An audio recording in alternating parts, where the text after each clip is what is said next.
Thank you and welcome to the show this morning. The topic this morning is the minority community and financing the AIDS struggle. And of course we have with us to talk about the minority community and the ability to be able to finance the struggle that has to do with AIDS and HIV in the minority community is Mr. Ron Crowder. And Mr. Crowder is the executive director as well as the founder of an organization called StreetWorks, as well as the leading advocate of individuals within the minority community to become involved in this whole struggle against AIDS. And of course, let me welcome you to the show this morning, Mr. Crowder. Thank you, Dr. Haney. And of course, Mr. Crowder, what we could do is to have you to give us some statements in reference to your background, your education, and how you became involved in this whole struggle against AIDS, and not only how you became involved, but how you have become, over the last several years, one of the leading advocates across the entire nation dealing with AIDS and HIV, and you're making a tremendous impression all over the nation, but especially here in Nashville, Tennessee. Let's talk about it from that perspective. Yes, Dr. Haney. As you know, I'm a graduate of Tennessee State University in the business department. I guess I would say my life took on a little different perspective, and I got involved in alcohol and all of that, which resulted in myself becoming infected with HIV. And in 1997, I founded the agency because there wasn't not a lot of services being brought to the minority community surrounding this topic of HIV and AIDS. So not only that, there wasn't a lot of people reaching out to those who was at greatest need for prevention and education, as well as care services for those people we deem hard to reach population, drug addicts, sex workers, crack addicted people, and those type people. So that's how we came about founding StreetWorks. And of course, one of the problems that we're talking about here this morning, Mr. Crowder, has to do with the ability to really finance this whole struggle against this epidemic.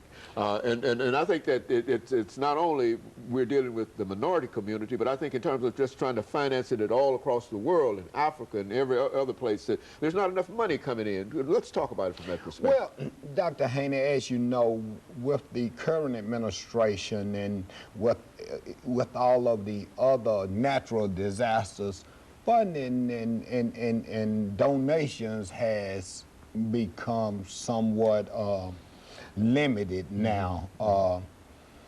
So what I guess what I'm saying now is that yes, we have money to run the agency, but that's never enough. You understand what I'm saying? I think we're working now with about a $250,000–300,000 budget, which our budget really needs to be at least at a minimum twice that much.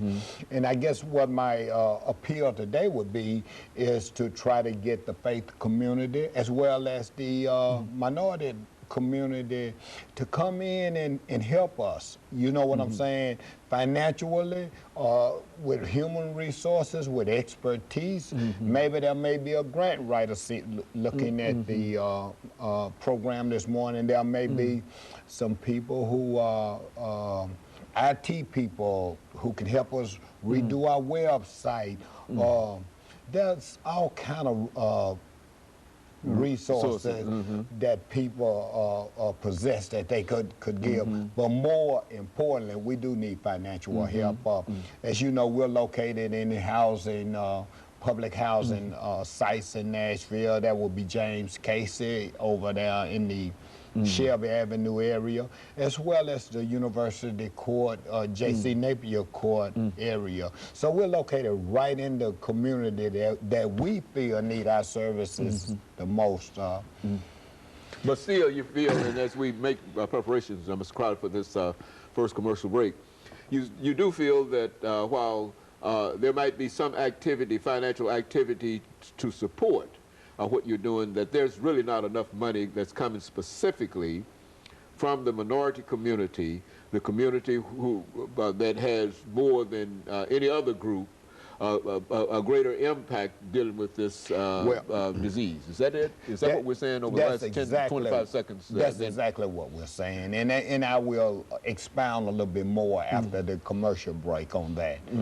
But you do believe that that African Americans specifically should be able to reach deeper into their pockets in order to help support what you're doing, especially since what you're doing has such a tremendous impact upon them. Is that, would that be a fair characterization? That'll be a fair count of what I'm saying. And of course, we'll deal with that when we come back following this first commercial break. RCrowder, the